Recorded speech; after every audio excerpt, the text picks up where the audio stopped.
mantra is the 7th mantra of the Hiranyagarbha Sukta.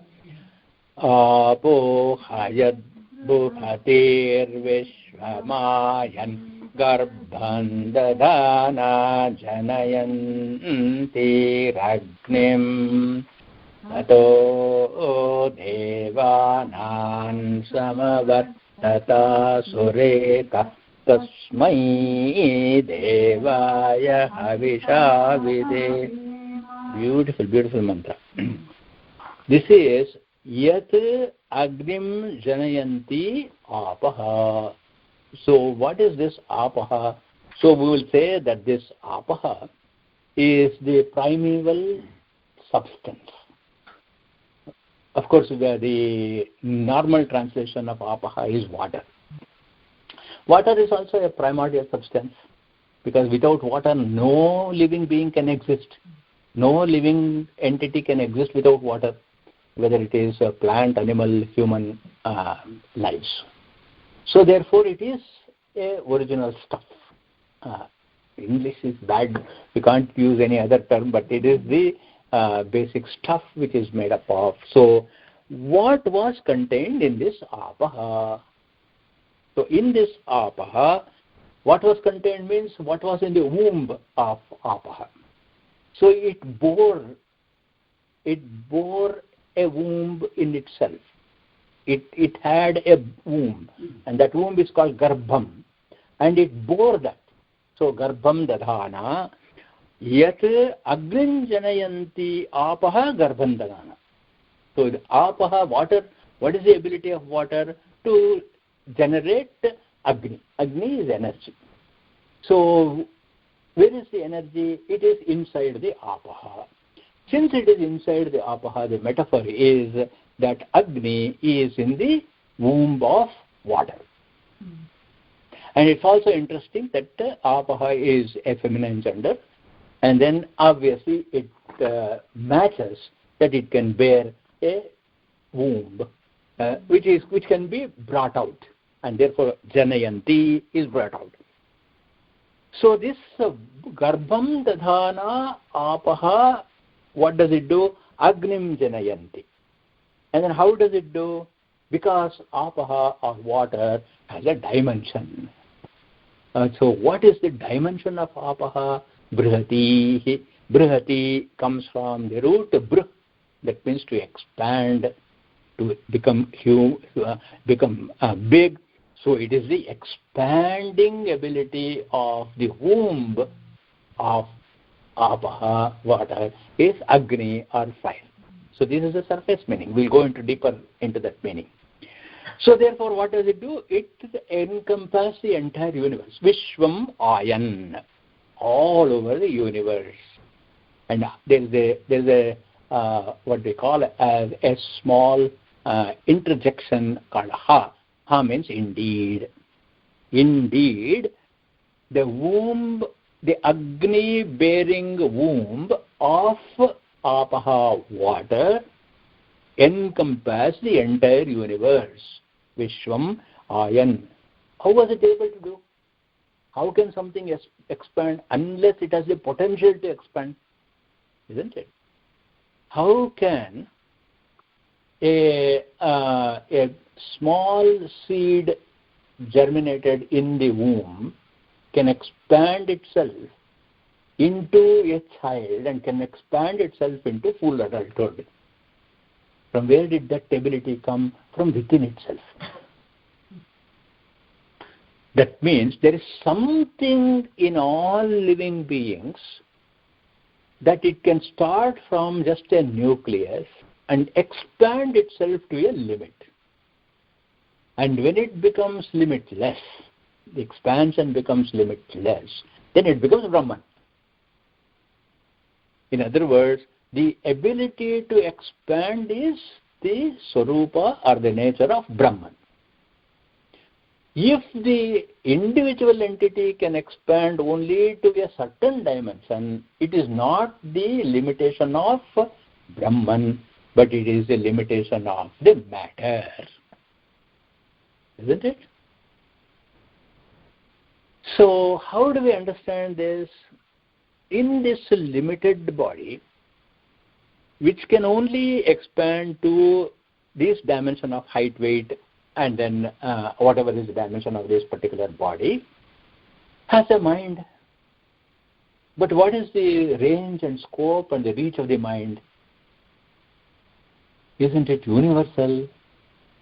How is it my mind is able to fathom the very depths of the creation and the very edge of the creation? How can my mind go there? Because mind is integral to my personality. And therefore, as the entity gets subtler and subtler and subtler, the reach will become bigger and bigger and bigger. So that has to have a potential. Where did this potential come from? From Brihatihi. Again, a feminine gender, Brihatihi. So Brihatihi is what? Apaha. This water, Brihatihi, Vishram Ayan. Tataha, here Tataha means not afterwards, but from that. From this Apaha, this Agni, which is capable of expanding into infinitude, came the concept of Prajapati. That means continuous generation after generation. Prajapati. And then that is only one. There cannot be many. From the one, many becomes. And the many dissolves into the one. And how does it become? By means of Asuhu. Asuhu means prana or life force.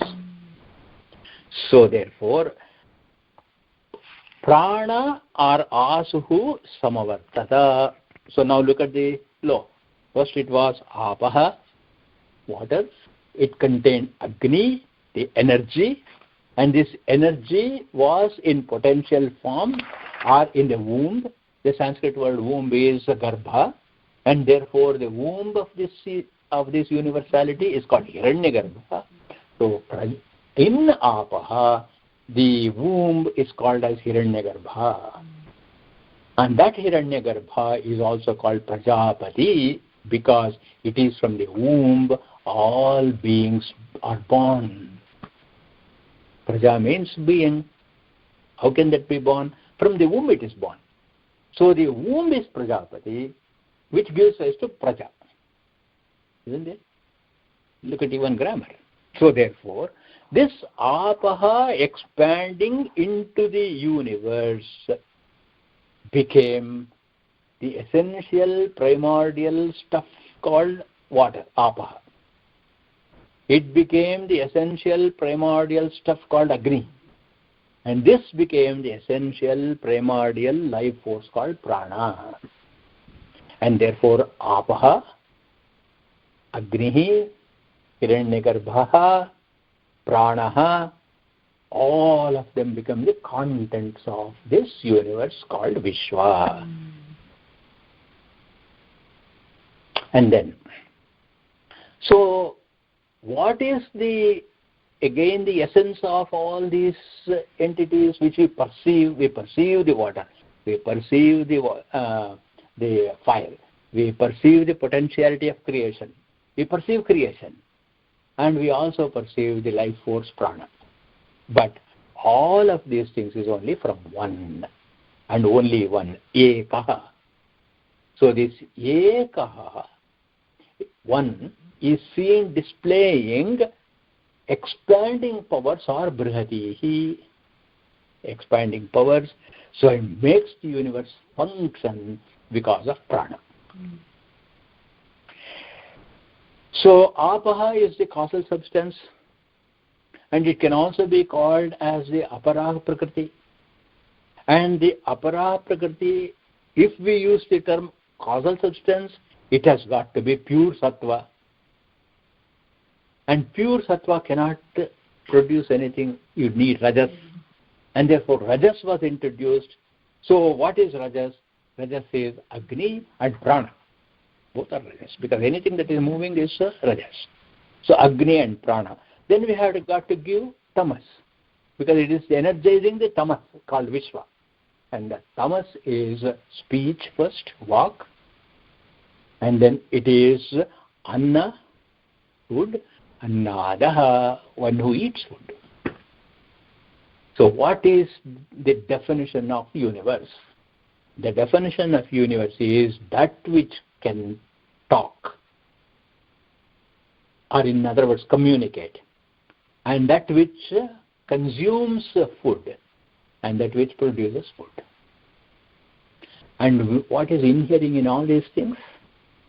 That one apaha, the primeval substance. So how does this primeval substance relate to Parabrahman, Brihatihi? This primeval substance is called Buddhi, or the primordial intellect.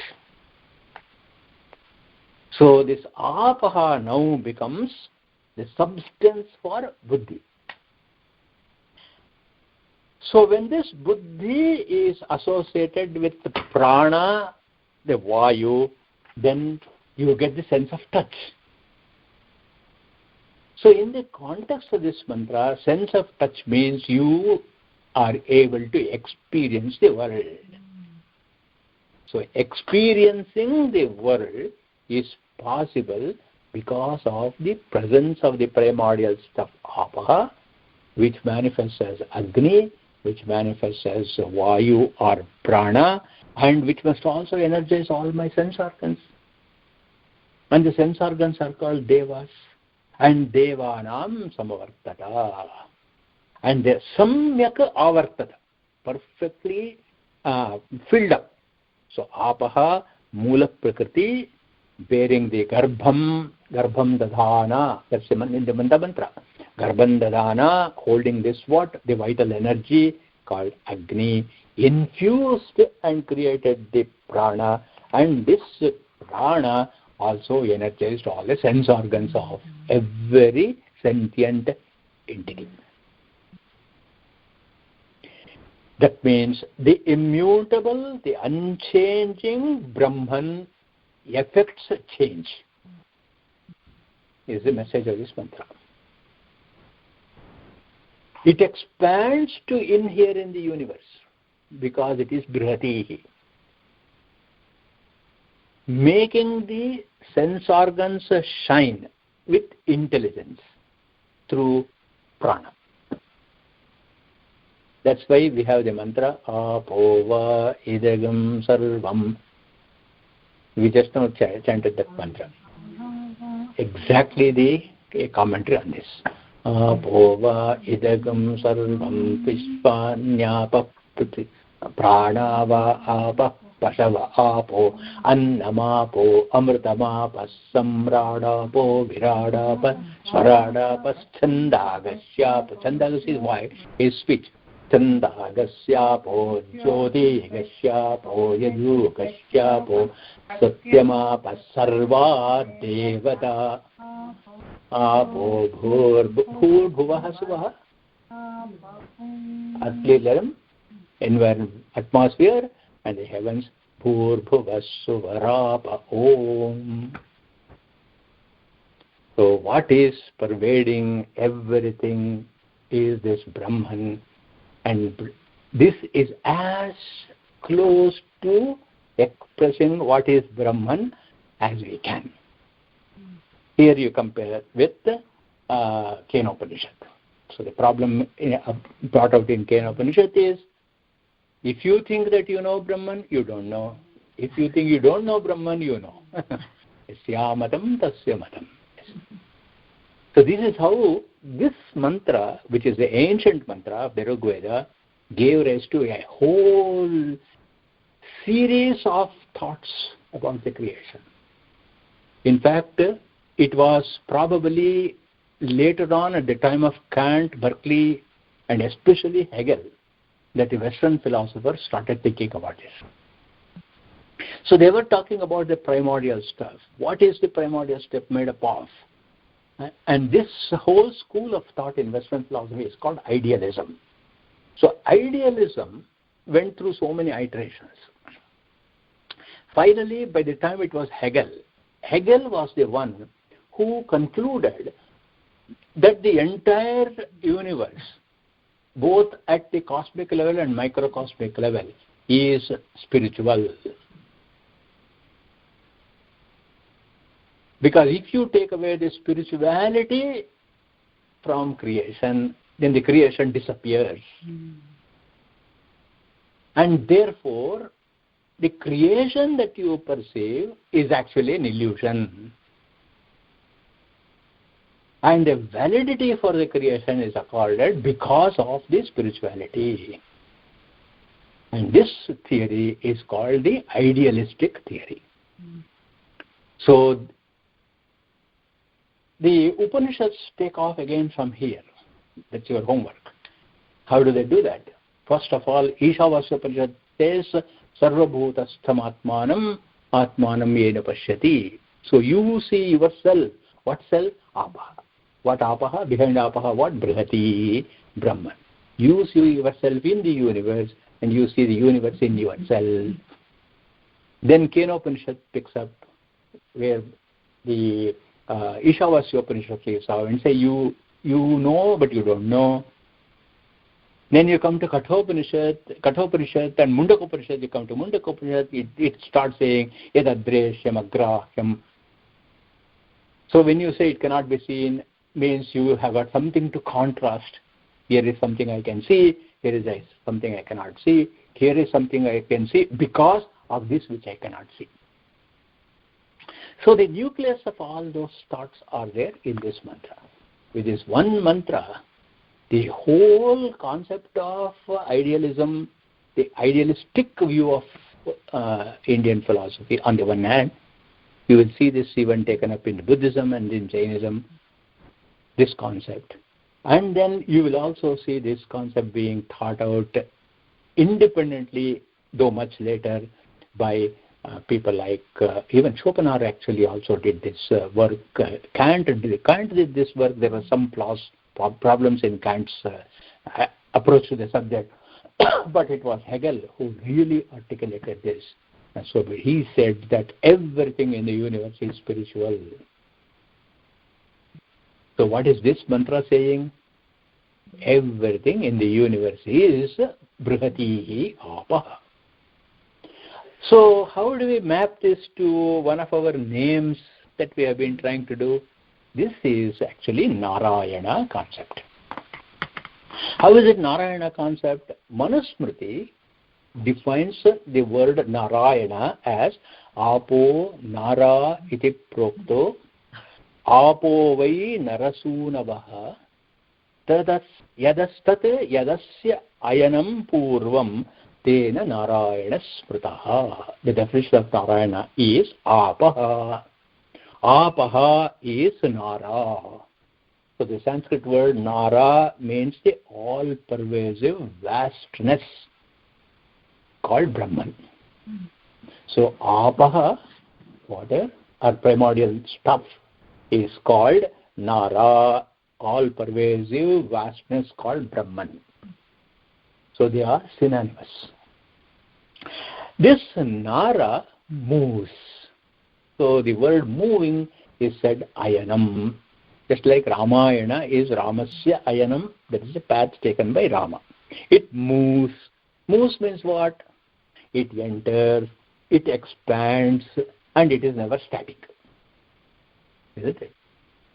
So this Nara, which is Apaha, moves, expands, with never being static, and holding all and leading all. Because Garbhan Dadhana, our mantra says, holding all, and then this primordial Nara or Narayana is the one which manifests Agni in our mantra. So what is this Agni? This Agni in grammar is called Upalakshanam. Upalakshana means it is an indicatory word. So you see fire. Fire is an indication of energy. Fire is not the elemental fire which burns, cooks, etc. What does it represent? It represents energy. What does water represent? Movement, isn't it? So wherever there is movement, and Agni becomes Upalakshana for all the Devatas. That's why Agnirme Vachishritah, starting from Vak. Isn't it? From Vak. So therefore, all elements, all energy, all elements, all intelligence, all of them are called Agni. And this is why when we do oblations in the fire, what is the meditation? The meditation is that this Agni, this fire, represents all the elements, all the energies, all the intelligence in the universe. To that primordial intelligence, I am offering my oblation. So where is your worship going? Not to the Agni. You are actually offering it to Brahman. And where is all this, your oblations, where are they going? What do we say in the ritualistic context? When you offer to Agni, the offerings you make go to the respective devatas, isn't it? So what are the respective devatas? The respective devatas are all your senses. So Indraya Swaha, suppose you say Indraya Swaha, the offering goes to the cosmic concept called power.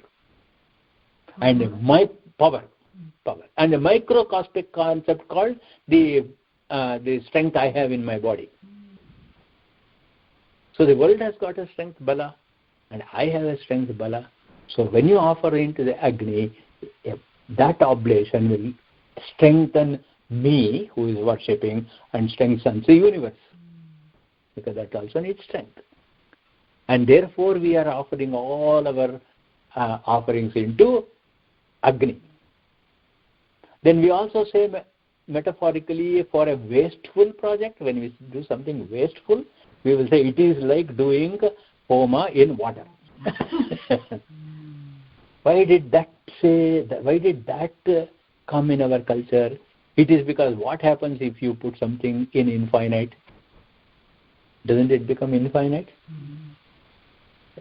So that means it is not going to result in anything more other than infinite. So when you do homa in water, what happens? It is gone. It is gone and merged with the infinite, that is all. And therefore we say that a wasteful project is to do homa in water. See, even in our everyday sayings, there is philosophy. All of them are pointing to the same thing. And then, so thus this ancient mantra, what it suggests is the basis for the idea of spirit and spiritual. So there is a fundamental spirituality in all ultimate and intermediate realities seen. In Paramartha Satya, ultimate reality, in Vyavaharika Satya, in both of them there is spirituality only. And then Apaha, Agni, Prana, Vishwa, Brihati, all of these things are none other than Brahman only. So what is the message here? The message is you can experience the Brahma Ananda, the joy of Brahman, only if you also enter into the universe with the same spirituality and not with any expectation of benefit or appropriation. So that is the message from this mantra. We'll conclude with the Shanti mantra.